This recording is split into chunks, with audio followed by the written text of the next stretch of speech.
ዛሬ ተካፊን የመጣሽው ታሪክ በጣም የሚያስገርም ነው። እኔ እንደዚህ አይነት ታሪክ ሰምቼ አላቅም፣ ያልተለመደም ነው።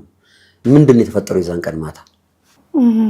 እንግዲህ የዛን ቀን እንደማንኛውም ቀን ተኝተናል እና ሌሊት 9 ሰዓት የሚያስጨንቅ ህልም እያየሁ ነው። ያው ህልም መሆኑን ያወቅኩት ስነቃ ነው። ነገር ግን አንዲት ሴት ወደ እኔ አጠገብ የመጣች ማለት ባለቤቴ ሲወጣ ጠብቃ መርፌ እንዲሁም ሌላ መሳሪያ ይዛ የመጣች ትከተለኛለች፣ ወደ ቤት እየገባች ማለት ነውና ምን ልታደርጊ ነው እባክሽን እያልኳት ተልኬ ነው የመጣሁት እና ተልኬ ነው አትከልኪኝ ተልኬ ነው ያለችኝ። ወደኔ በጣም ያስፈራራችኝ ትመጣለችና እኔ ልጅ ይዣለሁና እባክሽን ለዚች ህፃን ስትይተኝ ብላታለሁ እና ነው ያለች። አልጋ ላይ ወርወራኝ፣ ልጁ ወደቀ፣ ያስኳት ልጅ ወደቀች እና እኔም አልጋ ላይ ወርወራኝ ጉልበቴንና ግራ ጉልበቴን እንዲሁም የእጅ መዳፌ ስቲል ምልክቷል እና ትወጋኛለች ማለት ነው። በምን ደብተወሽ? በመርፌ። እሺ በመርፌ ትወጋኛለች። በጣም አስጨናቂ ሁኔታ ውስጥ ነበርኩኝ። ስነቃ ከእንቅልፌ ስነቃ ከሌሊቱ 9 ሰዓት ነው። እጄ ደም እየደማ ነው። እንዴ ስትወጋሽ ያየሽው በህልምሽ ነው? በህልሜ ነው። እንደዛ ልጅ ይዘሽም የነበረው ልጅ የለም? በህልሜ ነው። እሺ ነቃውኝ። እየጮኩ ነው የተነሳሁት።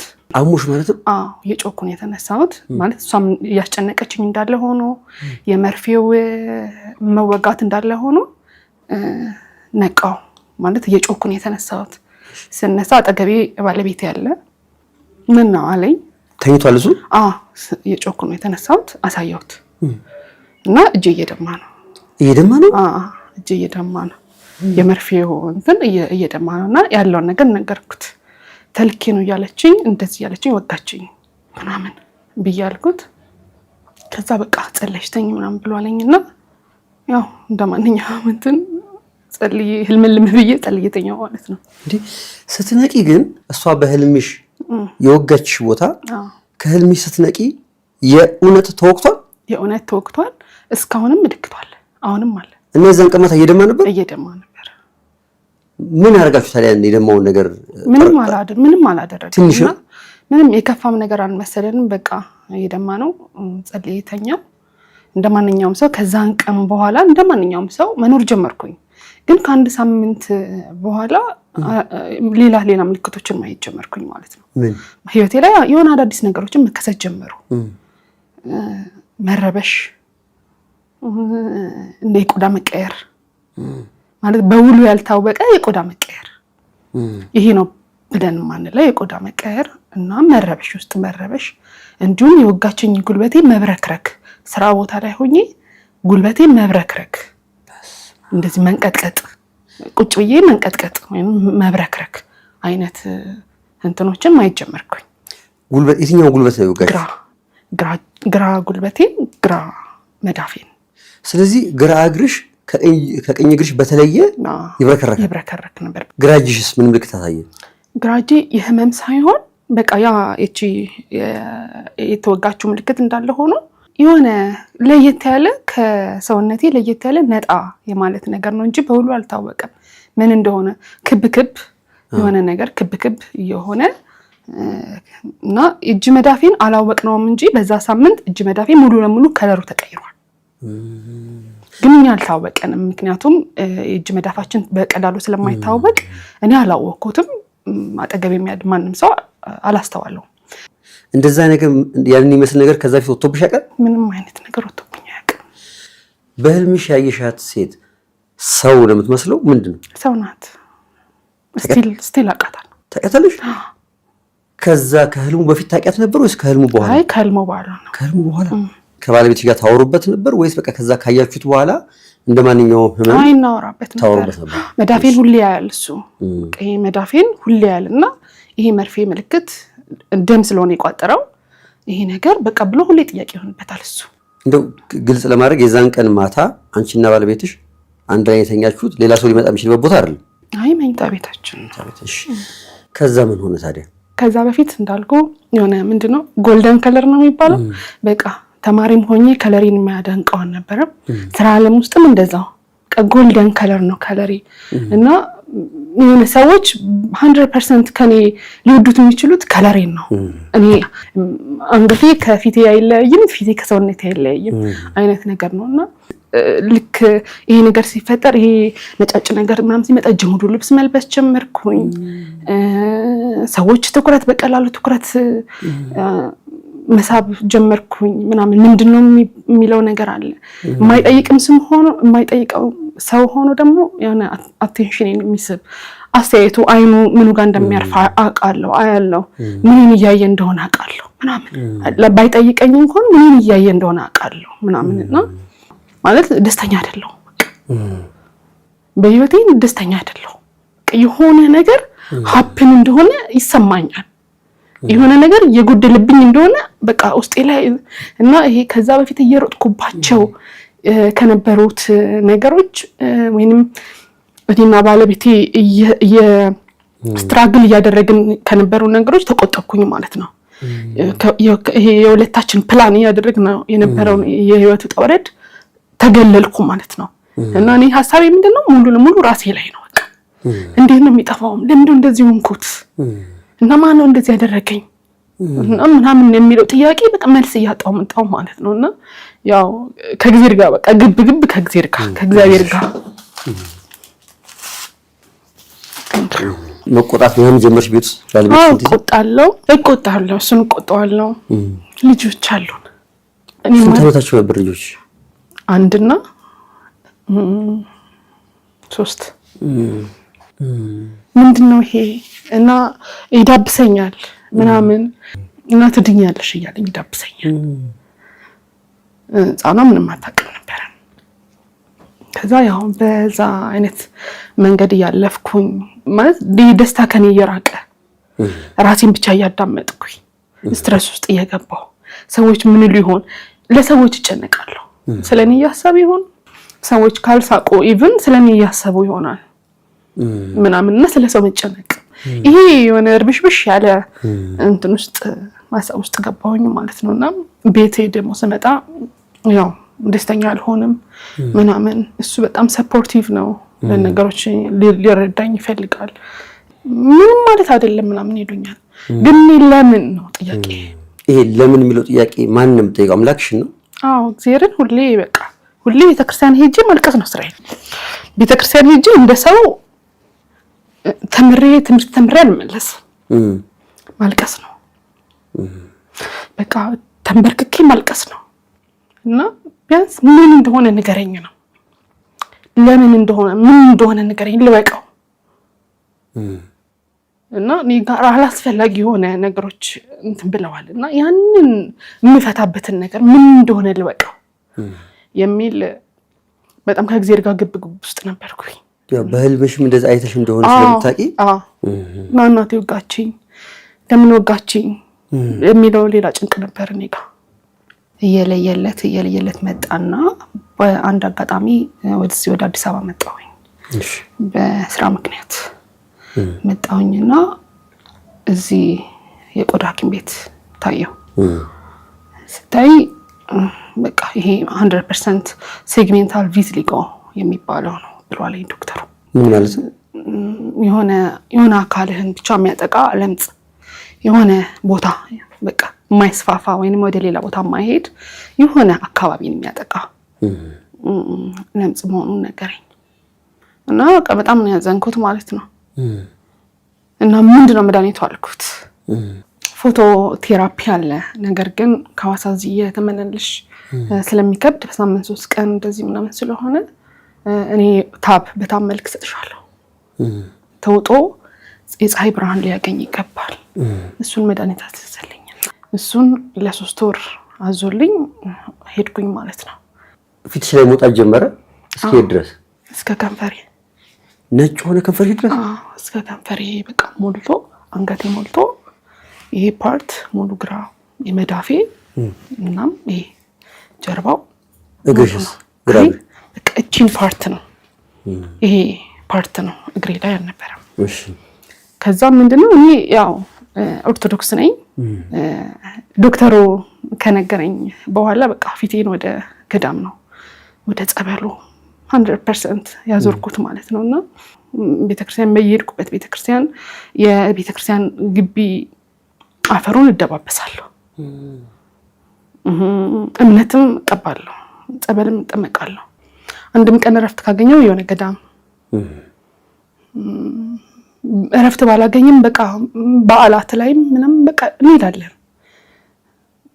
ከባለቤቴ ጋር እንሄዳለን፣ ሁሉም ቦታ እንሄዳለን። ልብሽ ውስጥ ያለው ምንድነው? እድናለሁ ነው 100%። ከዛ ያው እናቴ፣ እህቴ፣ ወንድሞቼ ሙሉ ፋሚሊ፣ ባለቤቴ፣ ልጆቼ ሙሉ አንድ ገዳም ሄድን። እዛ ጾም ጸሎት ይዘን ጸበል የተጠመቅን እዛ አሳለፍን። ለምን ሁላችሁም አንድ ላይ ሄዳችሁት?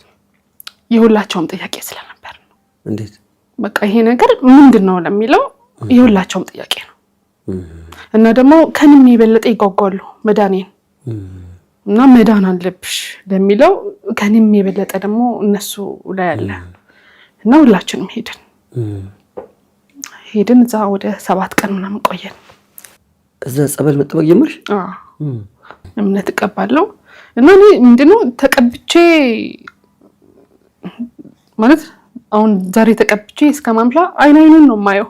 ይጠፋል የሆነ ሚራክል ነው የምጠብቀው እና በቃ ለምንድን ነው የማያጠፋልኝ? እና ይሄ መጽሐፍ ቅዱስ ላይ ያለውን ታሪክ በጠቅላላ እኔ ሞክረዋለሁ። የትኛው? ለምጻሙ 7 ዮርዳኖስ 7 ጊዜ ብቅ ጥልቅ ያለው እኔ ዮርዳኖስ ገብቼ 7 ጊዜ ብቅ ጥልቅ ብያለሁ። ጸበል ማለት ነው። ዮርዳኖስ የሚባል ጸበል አለ የሄድንበት እና እዛ ሄጄ 7 ጊዜ የቆጥሬ ብቅ ጥልቅ ብያለሁ። እና 7ኛው ላይ ሳየው አለ አልዳለም። እና ይሄ ለሱ ብቻ ነው ማለት ነው የሚሰራው ከእግዚአብሔር ጋር ጸብ ማለት ነው። እና የተጻፈው ታሪክ ለኛ አይሆንም ማለት ነው ምናምን ብዬ በቃ ሌላ ጸብ ማለት ነው ከእግዚአብሔር ጋር። ከዛ በቃ እንሂድ ነው የምላቸው። ሞክሬ ሳይሳካ ሲቀር በቃ እንሂድ ብዬላቸዋለሁ። ያው እነሱ ደግሞ ተስፋ አይቆርጡም ምናምን። ያው 7 ቀናችንን ጨርሰን ወደ ቤታችን ተመለስን። 7 ቀናችንን ጨርሰን ወደ ቤታችን ስንመለስ ቤታችን ሙሉ ቀንድ አውጣ አይጥ ሞቷል። ሻወር ቤታችን ጭምር። ምን ሞቷል? አይጥና ቀንድ አውጣ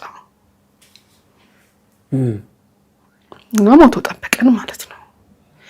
የተቀመጠ ባሊ ሳይቀር ውሃ ውስጥ ገብቶ ምናምን እንደዛ ሞቶ ጠበቀን። ሻወር ቤት ገንዳ ላይ ምናምን በቃ ሳይቀር ሞቶ ጠበቀን። ቤታችን ስንገባ ብዙ ነው። ከዛ በቃ ወዲያውኑ እኔና ባለቤቴና ልጆች ስለሆነ የተመለስነው ወደዛ እናቴ ጋር ደወልኩ። እንደዚህ ከእግዚአብሔር ታምር ነው አለ በቃ የሆነ ነገር እየከሸፈ ነው አለችኝ። ተጠራርጎ ታጥቦ ምናምን ወጣ። ትንሽ ይሄ ይጨንቀኝ የነበረው ረበሽ የነበረው ነገር ምናምን ቀነሰልኝ። መጨነቅ አቆምኩ። እዛ ገዳም ሄደሽ ከመጣሽ በኋላ መጨነቅ አቆምኩኝ እና በመጨረሻም የመዳን ምልክቱን ያየሁበት ገዳም ቤርሜል ጊዮርጊስ ገዳም ሄድን እኔና ባለቤቴ እና እዛ ሄድን። እሱ ሁሉ የሚለኝ ይድናል ነው። ማን? ባለቤቴ የሚለኝ ይድናል፣ አትጨነቂ ይድናል። እንደዛ የሚልሽ? አዎ አትጨነቂ ይድናል። እና ባክ ቢድን ኖሮ እስካሁን ይድን ነበር ምናምን ስለው እንኳን ባይድን አንቺ ምን ቸገረሽ? አንዴ አግብተሻል። በቃ እንደዛ ነው የሚለኝና እኔ አለው ምናምን ነው የሚለኝ ነው። ሌላ የማግባት እቅዳለሽ እንደዚህ ምናምን ነው የሚለኝ እና እንደዛ አይደለም ግን እሱ ሊያበረታኝ ነው እንደዛ የሚለኝ እና ይድናል እና ደግሞ የሚያስጠላ ነገር አይደለም ምናምን በቃ ብቻ እንትን ይለኛል። እኔ ያው እንትን ስልበት ማለት ስደክምበት እንደዛ ይለኛል። ደጁን ከረገጥኩበት ቀን ጀምሮ በጣም የሚገርም ጠቃጠቆ የሚገርም ማለት ጸበሉ ገና ሳልጠመቅ የሚገርም ጠቃጠቆ ሆኖ ጥቁር ሰውነቴ ላይ ማለት በቃ የሰውነቴን ከለር የሚመስል አየን። የወጣብሽ ነገር ነጭ ነገር ነው። ነጩ ነገር ላይ ጥቁር ነገር ይወጣ። ጥቁር ይሄ ሰውነቴን ከለር እንደዚህ መድፈን ድፍን የማለት ነገር እዛው አየሁ ማለት ሳልጠመቅ። ነጭ የሆነ ሰውነትሽ ላይ የበፊቱ ከለርሽ ጠቅጠቅ ያለ ጠቃጠቆ ሆነ መጣ። ፓንትሽ የኔ እኮ ጠንቋይ ቤት ነው።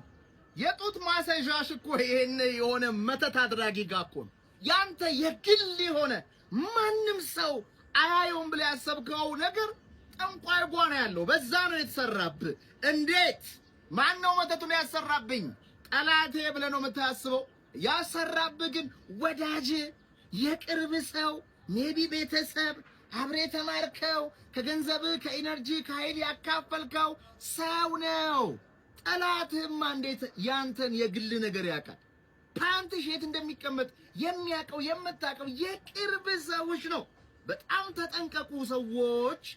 ይሄ የሚመጣው የቅርባችሁ ሰው በእናንተ በውስጡ ባደረ አጋንንት ምክንያት ሲቀና ወይም ሲቀኑ በብራችሁ፣ በኃይላችሁ፣ በእውቀታችሁ፣ በጥበባችሁ፣ በትዳራችሁ፣ በስኬታችሁ ይቀናሉ።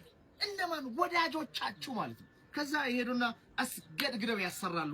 እናንተ ደግሞ ምን ሆኜ ነው? ህይወት ከባድ ናት፣ አትሞላም፣ ጠላቴ ማን ነው? ምን አይነት ሰነፍ ነኝ ትላላችሁ። ኖ ሰነፍ ሆናችሁ አይደለም። አእምሯችሁ ጨለማ እንዲያስብ፣ ልባችሁ ተስፋ እንዲቆርጥ፣ ስሜታችሁ እንዲሰባበር፣ ወዲያው ተስፋ እንድትቆርጡ እንዲያደርጉ አሰርተውባችሁ ነው እነዚህ ሰዎችና ይሄንን የተሰበረ ስሜት ማሸነፍ አለባችሁ። አበው አባቶቻችን ምን አሉ? ወዳጆቼን 100 ጊዜ ነው ቼክ ማድረጋቸው፣ ጠላቶችን 1 ጊዜ። ጠላቶቻችን እኮ ትጠነቀቃላችሁ አይደል? ወዳጅ የምትሉት ሰው ስቆ ሰንቶ ከናንተ ጋር ሄዶ ከበስተጀርባ ያስገደግድባቸዋልና ከእንደዚህ አይነት ክፉ ወዳጅ እግዚአብሔር ይጠብቃችሁ። ይሄ ማለት ሁሉም ወዳጃችሁ መጥፎ ነው ማለት አይደለም። ጥቂት አሉ፣ ለእናንተ ለውጥ የሚደክሙ አሉ፣ በእናንተ ስኬት የሚስቁ ሰዎች አሉ፣ ለእናንተ መልካም ነገር የሚጸሉ የሚያብሉ የሚያጠጡ እናንተ መልካም እንደሆናችሁ መልካም የሆኑ ጥቂት እግዚአብሔር የላከላችሁ ሰዎች አሉ። እነዛ ሰዎችን የምታስደስቱ ለነዛ ሰዎች ብላችሁ በርቱ፣ ጀግኑ፣ ትልቅ ሰው ሁኑ። ከእንደዚህ ከቆሻሻ አስተሳሰብ፣ ከመተት አሰራር፣ ከመጥፎ መንፈስ ዲያብሎስ መናፍስት ውጊያ እግዚአብሔር አምላክ ይጠብቃችሁ። እንደው ያላወቃችሁትን ነገር ተደብቀው የሚያደርጉትን በአደባባይ የግንባር ላይ ቁስል አድርጎ ያሳያችሁ፣ ያጋልጣችሁ። ወዳጅ ያላችሁ ጠላታችሁ መሆኑን ሕይወታችሁ ላይ መጫወቱን እግዚአብሔር አምላክ እናታችን ድንግል ማርያም ታጋልጣቸው። መልካም ንጹህ ቅዱስ ቀን